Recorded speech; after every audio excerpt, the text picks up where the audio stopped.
Never made a video like this before, and it's been eating at me inside to at least tell you guys what I've been saying. I feel like last night God gave me a dream about the mark of the beast, and it was kind of a doozy. It was kind of scary. I will tell you as best as I remember, because it gets a little intense, but bear with me. So I was in a classroom, I was in a school setting or something like that, and I remember the teachers came to us saying that we had to get this quick little surgical system inserted because it was the only way to stay a part of society, because if you don't, it's basically like an automatic way of declaring yourself as a full-out criminal, like you're the worst of the worst and they gotta get you. And automatically I knew what it was and I knew not to get it, and I was telling certain kids like, yo, don't get it, like whoever I could talk to quietly and just like don't do it. And so we all had to walk from our classroom to the place to go get it done. As we were walking to that room, me and a few other kids just like took off into a certain direction and tried to start like hiding, like just we needed to hide. We knew we needed to hide. All the kids who went into that room I never saw again. Anyways, me and the kids who decided to run away were hiding in like the darkest corners and attics and crawl spaces of the building, of the facility, to, you know, not get caught, not get found, because if they found us, we knew it would be bad. Anyways, a little bit of a fast forward. I'm sitting in a room and I see an officer walk in with his daughter. And this does get a little graphic. I'm sorry if it freaks anybody out. But they were both talking to each other, and I could tell he's like trying to calm her down or something. And in comes a few more officers, and they ask him like, why didn't you do it? Like, why didn't you take the system? And before he even really could respond, they pewed both of them in the heads. Bam, done. And me and like one or two other kids are sitting in these like rafters, like dark corner of the roof, watching this happen and realizing that if they catch us, that we are gone. We are onion rings. There's nothing to do about it. And it started getting really intense from here because it's a life or death situation at this point. So for hours we are sitting in these corners of the rooms trying to hide and pretend like we're not there, and sneak around, and whenever a new person walks in the room and starts to search our area, we gotta just kind of keep going and hiding. Basically a big game of cat and mouse. Fast forward a few more hours, it's already nighttime. There's no one in the facility other than officers looking for me and the other kids. And we all knew that if they catch us, we're done. We knew we needed to escape the facility, but there was not much we could do to get there, especially while there's people walking around. There's a few moments where I almost got caught along with a few other people, and the only thing that I could do, the only thing that I knew to do, was to get the guy before he got me. So, whatever was nearby, clunk, that's the only thing I could do. In which we kept running and hiding, trying to, get away from these guys and just make sure we didn't get caught. Sadly, I watched one kid who wasn't a part of my group in the immediate time get caught. They pulled him down from the thing and pew, right then and there. And we all saw it. Trying to maintain our composure, we eventually did find a way out. We did get out of the facility and we sprinted into the nearby forest. Fast forward again, I enter another warehouse situation with a bunch of other people who didn't take the mark. And I remember that things were very, very on edge. There was almost no food, not a lot of weapons. We didn't really have anything. And I watched a group of girls run inside the building holding up a sign. It's like 3, 2, 1. As soon as they put 0, they were hiding, and a truck pulls up with a bunch of people in it, a bunch of officers, and they get out and they start searching the area. And I knew the only thing that I could do was go and hide in the rafters again. I had to get up somewhere high and hide. And it was so scary because I was trying really hard not to knock anything over. In the area that I was in, there's a bunch of tools and stuff in this warehouse, and one little nut or screw falling off where I was would tell them, hey, come get me. It was pretty terrifying. And so anyways, I was up in the rafter. I got my way up there, and I watched these guys start to really search every single corner of this building, and it felt in my gut that it was only a matter of time before they find me. So I had to just keep hiding. I had to keep finding a way out. And then I woke up, and man, it felt really real. It felt extremely realistic, and there were some other details I won't go into because they were just a little bit more graphic, but it was real. It was there. I was there. And part of me just knows that when this mark actually comes, when the mark of the beast actually comes, this is how it's going to be. It's going to be at a point where if you take it, you're part of society, but you deny God, and if you don't take it, you will be. But again, I don't know. I'd rather go and be for my belief in God than be conform to whatever society wants me to do. At least I know I'm going to the kingdom.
В момента пожарната няма възможност да се включи.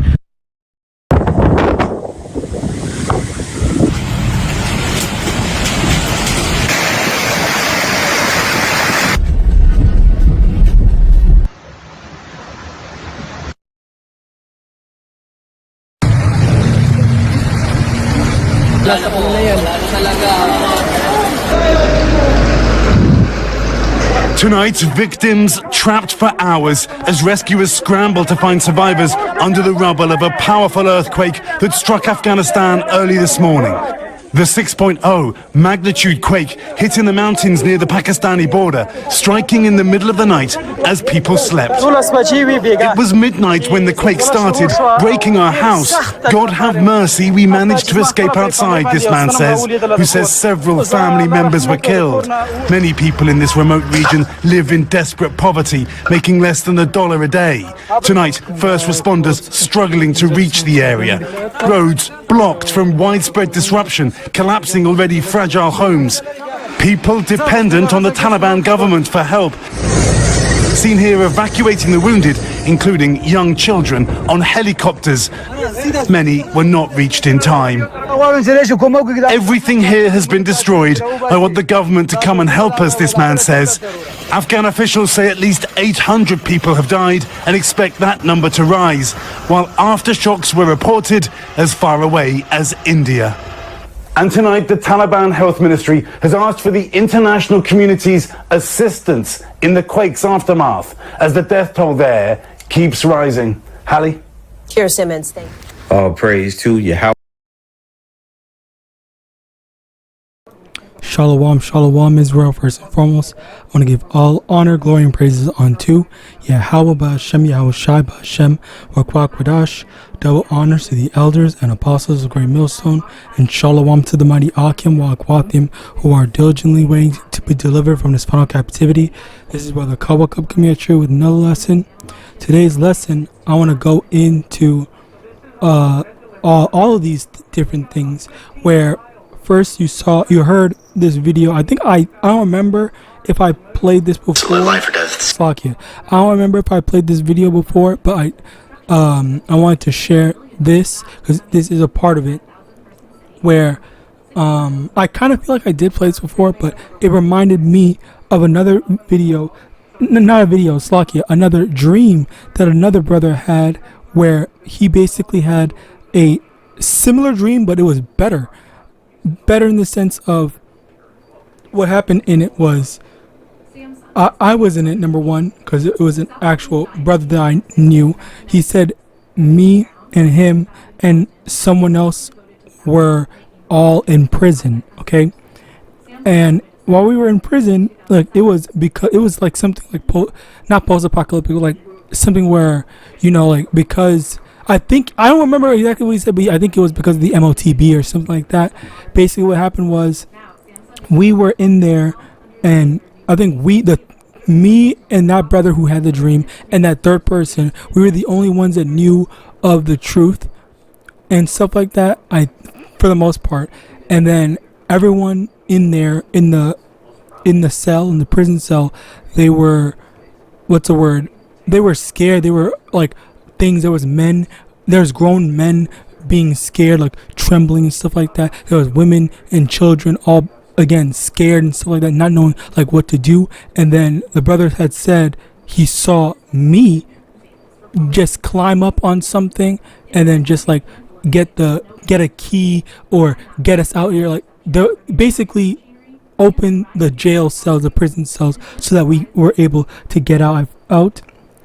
And he said like basically like we were all we as in the people who were in the know were calm for it. And then he said, hey, you know, if you guys want to follow us, you can, but we're not going to be babysitting you or anything like that. You guys can leave, like the door is open, X, Y, and Z. And then he said like, okay, what? Yeah, we left where we were doing well and whatnot. And then like again, everyone was following along, quote unquote following along. I don't think they were actually following us, but for the most part, like I think people were gonna go their own way, separate ways, as soon as we got out of it. And the funny thing is that there was no, in the beginning of the dream he said that there was guards, but after a bit there was no guards. And you know, all that fear and stuff like that, it wasn't even there during the middle and then the second half of the dream. At the start, when everyone got locked up and whatnot, that's when, you know, the fear was there, but not for us. And then, you know, afterwards, everyone started to calm down after they saw, okay, well, you know, these Israelites, okay, are, you know, they're calm, they're getting through it. Now, also, let me get this, because this is also spiritual. Jeremiah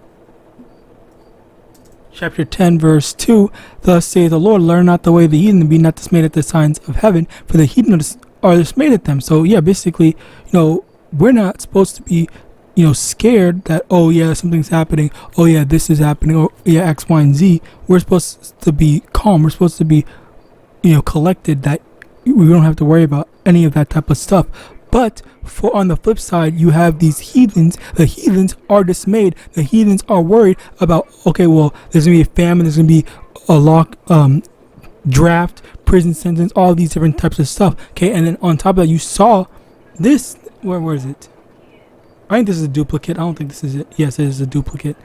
You saw this where there's a bunch of, you know, calamities. There was snow, floods, heavy rain. What else?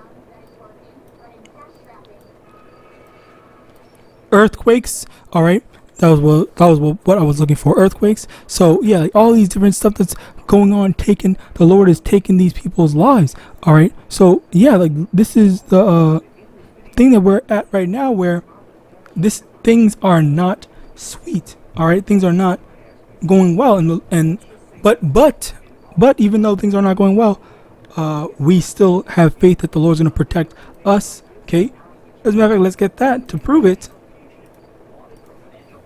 Proverbs.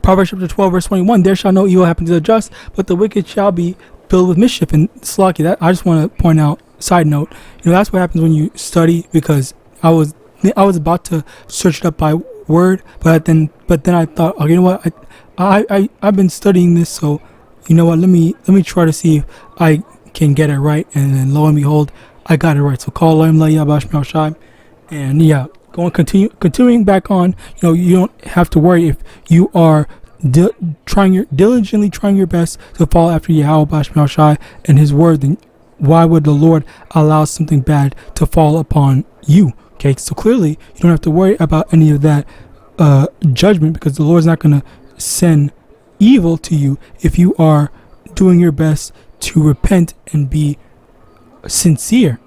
All right. Now, next, Habakkuk chapter 2 verse 3. For the vision is yet for an appointed time, but at the end it shall speak and not lie, though it tarry. Wait for it, because it will surely come, it will not tarry. And that's the thing, where you have these people who think, okay, well, it's going to take a long time. Oh, I don't have time for this. I just want to live this. I want to enjoy. Well, the thing about it is that it says, though it tarry, wait for it, it will not it will surely come, it will not tarry, which basically means that it might seem like it's taking a long time. It might seem like it keeps on getting delayed, but you should wait, because it's not actually taking a long time. It's not actually being delayed. It's actually on its way. Okay.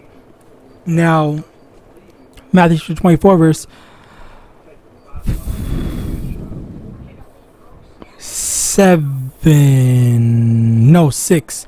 And ye shall hear wars and rumors of wars. See that ye be not troubled. Once again, talking about how you're not supposed to be worried about something evil falling upon you, especially during these judgment times. Okay. For all these things must come to pass, but the end is not yet.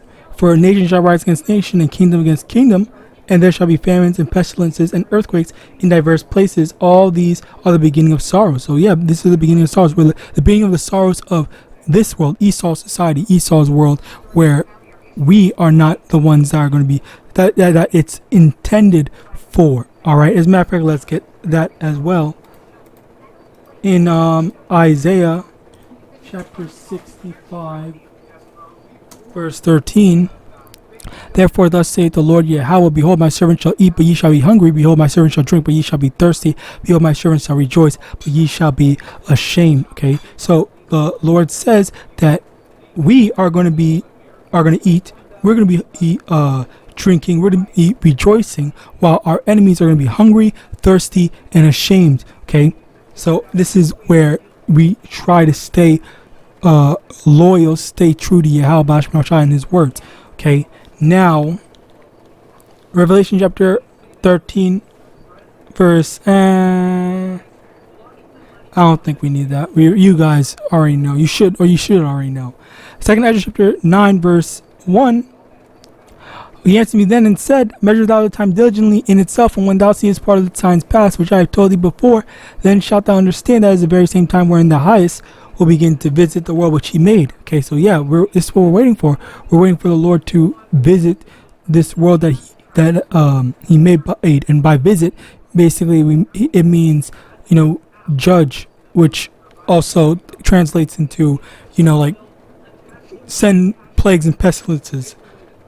All right, now finally, 2nd Ezra chapter 16, verse 18. The beginning of sorrows and great mournings, the beginning of famine and great death, the beginning of wars, and the powers shall stand in fear, the beginning of evils. What shall I do when these evils shall come? So basically, the thing is that all these things are happening, and we're waiting for it to happen. Call LAWAYA, by the way. And as a result of that, we are that much closer to being delivered. And I just wanted to once again, and that's just basically been the spirit I've been in, where the Lord has shown me and given me so many videos to just do, and that's the thing. It's not like I can't tell you or pinpoint or say, this means that this is the end. No, it's not the thing. Just that's the spirit right now that the Lord has been on to tell me, to guide me on the path of, let me do this right now. Okay, and I'm not saying that now we're just that much closer, but even though yes we are closer, but to understand it's just that we're seeing more and more of deliverance and signs of the end. So with that, I pray this lesson was edifying. I want to give all honor, glory, and praise unto YAHAWAH, BA'Hashem, YAHAWASHI, BA'Hashem, Ruach Quadash, double honors to the elders and apostles of Great Millstone, Abad Ball, and Shalom.